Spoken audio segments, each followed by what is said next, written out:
सीधे आपको तस्वीरें दिखाएंगे जहां पर उत्तर प्रदेश के मुख्यमंत्री योगी आदित्यनाथ संविधान दिवस के दिन आयोजित कार्यक्रम में शामिल हैं और इस कार्यक्रम में वितरित कर रहे हैं पुरस्कार तमाम छात्रों को।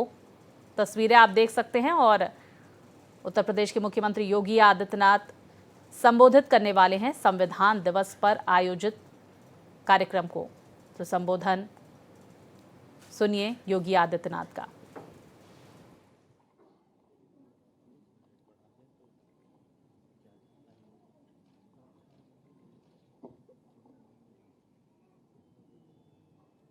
संविधान दिवस पर आयोजित आज के समारोह में मंच पर उपस्थित प्रदेश सरकार में मंत्रिमंडल के मेरे वरिष्ठ सहयोगी, उप मुख्यमंत्री द्वय श्री केशव प्रसाद मौर्य जी, श्री ब्रजेश पाठक जी, प्रदेश के संसदीय कार्य और वित्त मंत्री श्री सुरेश कुमार खन्ना जी, अध्यक्ष उत्तर प्रदेश राज्य विधि आयोग न्यायमूर्ति डॉक्टर श्री प्रदीप कुमार श्रीवास्तव जी, अध्यक्ष उत्तर प्रदेश अनुसूचित जाति एवं जनजाति आयोग श्री बैजनाथ रावत जी, प्रदेश के मुख्य सचिव श्री मनोज कुमार सिंह जी, प्रमुख सचिव संसदीय कार्य श्री जयपी सिंह जी, प्रदेश सरकार के हमारे सभी मंत्रिमंडल के सहयोगी गण, माननीय जनप्रतिनिधिगण, प्रदेश भर से आज के इस समारोह के साथ जुड़े हुए सभी माननीय जनप्रतिनिधि और उपस्थित महानुभाव और उपस्थित प्यारे बच्चों, मैं सबसे पहले पूरे प्रदेश वासियों को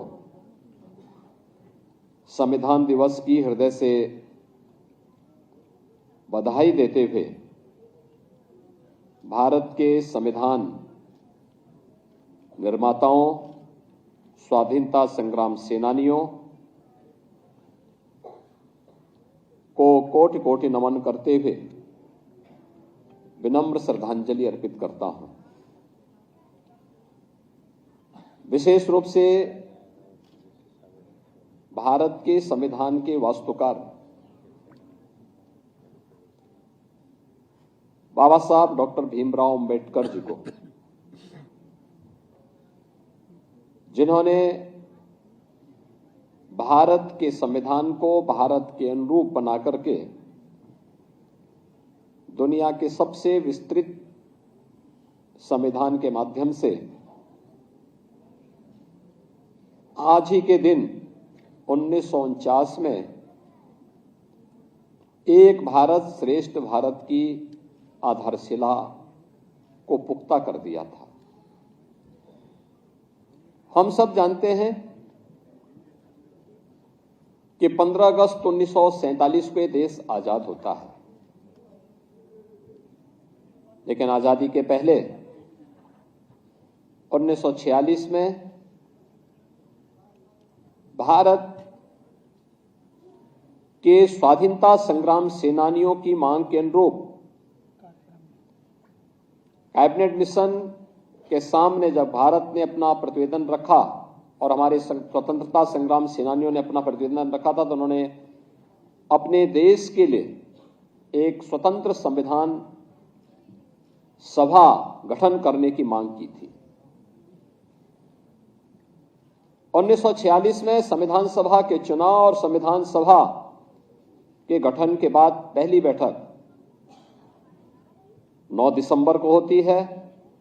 और 11 दिसंबर 1946 को डॉक्टर राजेंद्र प्रसाद जी पहली बैठक की अध्यक्षता श्री सत्येंद्र नारायण सिन्हा जी ने की थी, जो संविधान सभा के सबसे वरिष्ठतम सदस्य थे। और उस सभा में डॉक्टर राजेंद्र प्रसाद जी को 11 दिसंबर 1946 को भारत के संविधान सभा के अध्यक्ष के रूप में उनका चयन होता है और फिर इसके बाद एक कार्यक्रम आगे बढ़ते हैं। फिर संविधान की जो 13 समितियां बनी थी, उनमें जो महत्वपूर्ण समिति थी ड्राफ्टिंग कमेटी, जिन्हें संविधान के वास्तुकार के रूप में भारत का संविधान कैसे होना है, कितनी धाराएं होंगी, कितने अनुच्छेद होंगे, क्या क्या इसमें बंद और उपबंद होंगे, इन सभी बातों को समाहित करने की दिशा में जिस कमेटी को कार्य करना था, वह दायित्व दिया गया भारत माता के महान सपूत भारत रत्न डॉक्टर भीमराव अंबेडकर जी को, जिसे उन्होंने बखूबी निभाया। अनेक सत्र इस दौरान संविधान सभा के हुए और भारत के संविधान के अलग अलग सत्रों के माध्यम से अलग अलग मुद्दों पर अलग अलग भारत की जनता के अनुरूप न्याय, समता और बंधुता के लक्ष्य को प्राप्त करने के लिए क्या कुछ हो सकता है, इसके लिए अनेक सत्रों के माध्यम से जो निचोड़ आया। कभी आप देखेंगे 10 वॉल्यूम में भारत के संविधान सभा में हुई विभिन्न बहसों पर कितनी सार्थक बहस है। आज भी वह हमारी विधायिका के लिए, हमारी न्यायपालिका के लिए और हमारी कार्यपालिका के लिए एक मार्गदर्शिका के रूप में वे डिबेट हम सबका मार्गदर्शन करते हैं। और हम लोग चाहेंगे कि वास्तव में भारत के संविधान सभा के माध्यम से जो डिबेट हुई है, हर संस्थान में वे डिबेट होनी चाहिए। आपको उसमें मुद्दे मिलेंगे, तथ्य मिलेंगे, भारत की यात्रा के बारे में एक जीवन दर्शन को जानने और सीखने का एक अवसर आपको प्राप्त होगा। और अंततः उसका निचोड़ जो डिबेट हुई है, वे डिबेट मूल रूप से नहीं, उसका एक निचोड़ जो लेके आना था, वह भारत के संविधान के रूप में बाबा साहब भीमराव अंबेडकर जी ने देश को दिया।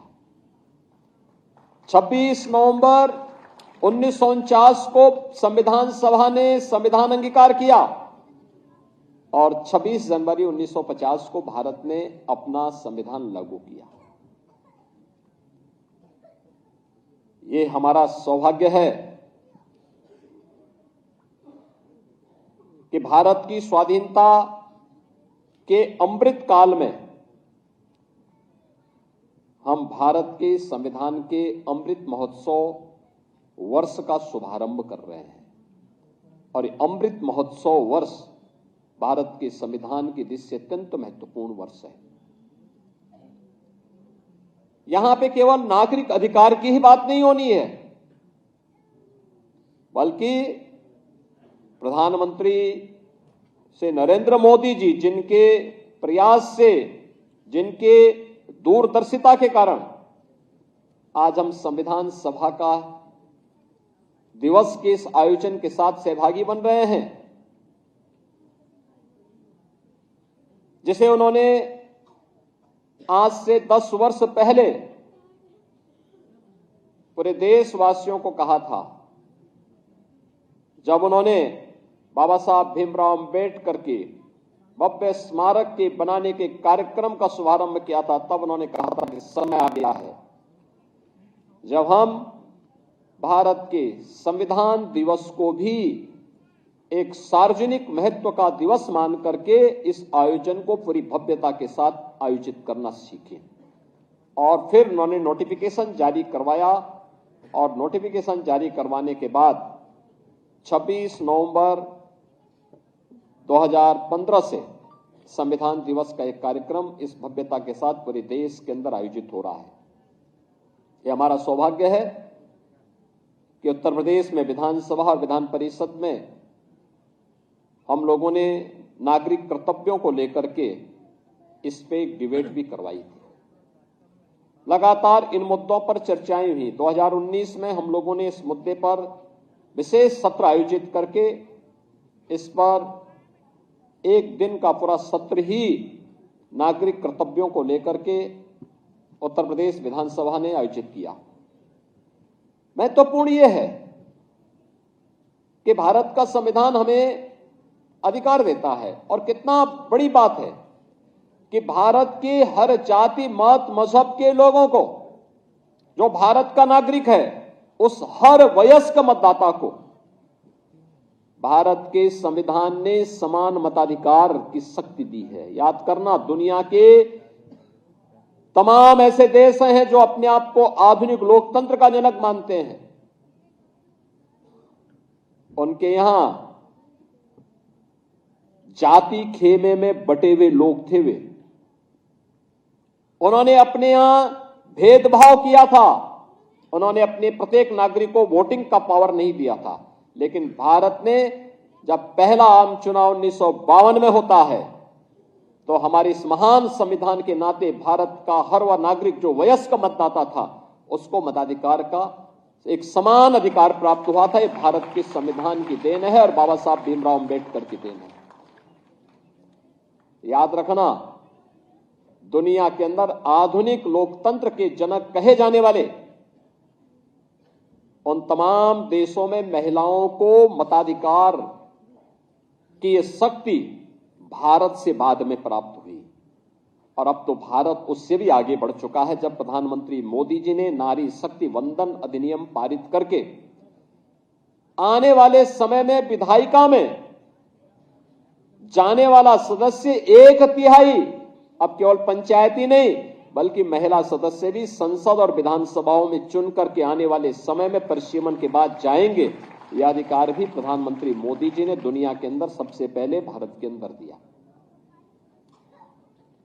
भारत का संविधान भारत के नागरिकों को संरक्षण भी प्रदान करता है, सम्मान भी प्राप्त करता है, समानता के भाव के साथ भी जोड़ता है, और संविधान निर्माताओं की मूल भावनाओं का सम्मान करना भी सिखाता है। और इसीलिए न्याय, समता और बंधुता, इसकी मूल भाव को लेकर के अनेक उतार चढ़ावों का सामना करते हुए भारत के संविधान ने अपने इन 75 वर्षों की यात्रा को किस शानदार तरीके से किया है कि जिन लोगों ने भारत के संविधान का गला घोटने का काम किया था,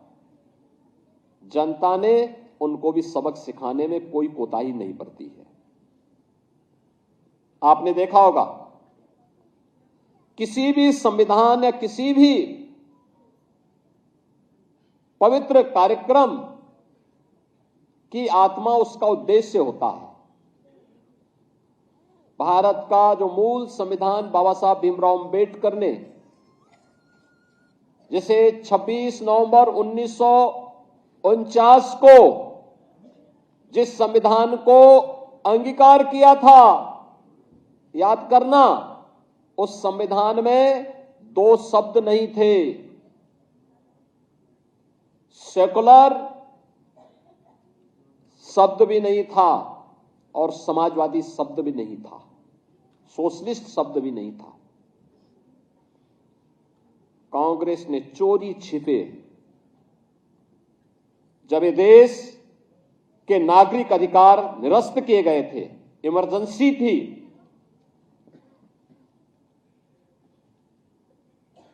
तब इन 2 शब्दों को भारत के संविधान में डाल करके भारत के संविधान की आत्मा के गले को घोंटने का काम कांग्रेस ने किया था, कांग्रेस ने किया था। और इसीलिए जो लोग देश की जनता को गुमराह करते हैं, उन लोगों को बताए जाने की आवश्यकता है कि देश के प्रति इनकी भाव क्या है। इनका चेहरा लोकतांत्रिक दिखता है, लेकिन वास्तव में लोकतांत्रिक नहीं। यह अपनी उस तानाशाही